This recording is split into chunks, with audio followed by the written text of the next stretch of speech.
আজকে নিয়ে এসেছি বন্ধুরা বোয়াল মাছের ঝোল অল্প তেলে কিভাবে রান্না করতে হয়। প্রথমে মাছটাকে ভালো করে ধুয়ে নুন হলুদ মাখিয়ে একে একে ভেজে তুলে রেখেছি।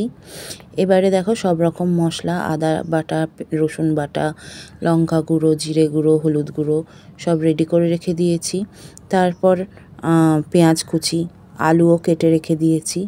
এবারে মাছ ভাজা হয়ে গেল পুরো কমপ্লিট। ঠিক ওই মাছের যে ভাজার পর যে তেলটা রইল কড়াইয়ে, সেই কড়াইয়ের মধ্যেই আমি কিন্তু আর কোনো আলাদাভাবে তেল দিইনি। ওই তেলটার মধ্যেই আমি দিয়ে দিলাম হচ্ছে তোমার তেজপাতা, গরম মশলা, কাঁচা লঙ্কা আর জিরে, গোটা জিরে। তারপর মশলাটা যেই দেওয়ার পর আমি আলুগুলো দিয়ে দিলাম। আলুগুলো দেওয়ার পর ভালো করে ভাজা যেই হয়ে গেল, ওর মধ্যে পেঁয়াজ কুচিগুলো দিয়ে দিলাম। এবার পেঁয়াজ কুচিগুলোকে দিয়ে খুব ভালো করে আমার আলুটাকে ভালো করে নাড়তে হবে। পেঁয়াজটা যতক্ষণ লালচে না হচ্ছে ততক্ষণ কিন্তু আমি আর কোনো মশলা দিইনি। দেখো বন্ধুরা, যেই পেঁয়াজটা একটু ভাজা ভাজা হয়ে গেল তখন আমি রেখে দেওয়া যে মশলাগুলো দেখিয়েছিলাম সেই মশলাগুলো সব দিয়ে দিলাম ওই আলুটার মধ্যে।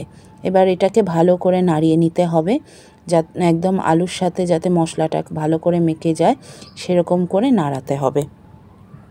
নাড়ানোর পর এবার এটাকে আমি কিছুক্ষণ রেখে দেব যাতে মশলাটা থেকে তেল বেরোয় আর যাতে কাঁচা গন্ধটা না থাকে। দেখো কি সুন্দর মশলাটা থেকে তেল আলাদা হয়ে গেছে, মানে তার মানে বুঝলাম মশলাটা রেডি হয়ে গেছে। এবারে তার ওপর আমি দিয়ে দেব স্বাদ অনুযায়ী নুন আর মিষ্টি টেস্ট হওয়ার জন্য। নুনটা তোমাদের যে যেরকমভাবে খাও নুন আর মিষ্টিটা সেই মতন করেই দেবে। তারপরে আবার একটুখানি নাড়াচাড়া করে নিতে হবে। আর যখন মশলাটাকে দিয়ে কষাবে আলু আর পেঁয়াজটা, তখন একটুখানি গ্যাসের ইয়েটা একটু সিম করে নেবে। করার পর দেখো, তার কারণ ওইটা সিম না করলে মশলাটা পুড়ে যাবে আর এটা তিতকুটে ভাব হয়ে যাবে। তো সেই জন্য একটুখানি সিম করে নিয়ে তোমরা মশলাটা কষিয়ে নেবে ভালো করে।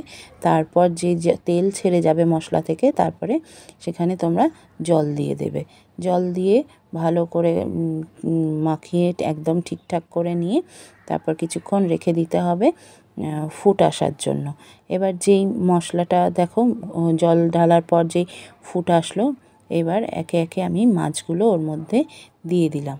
প্রত্যেকটা যে কটা মাছ ভেজেছি সব কটা মাছই আমি ওর মধ্যে ঝোলটার মধ্যে দিয়ে দিলাম। দিয়ে এবার আমি কিছুক্ষণ ফোটানোর জন্য রেখে দেব, যাতে মাছের মধ্যে ঝোল মশলার যেটা করা হলো সেটা যাতে ভালো করে মেশে, সেরকমভাবে আমি রেখে দিলাম ভালো করে ফোটানোর জন্য। দেখো টকবক করে ফুটছে ঝোলটা, আর মাছের মধ্যে সুন্দরভাবে ঝোলটা হয়ে গেছে।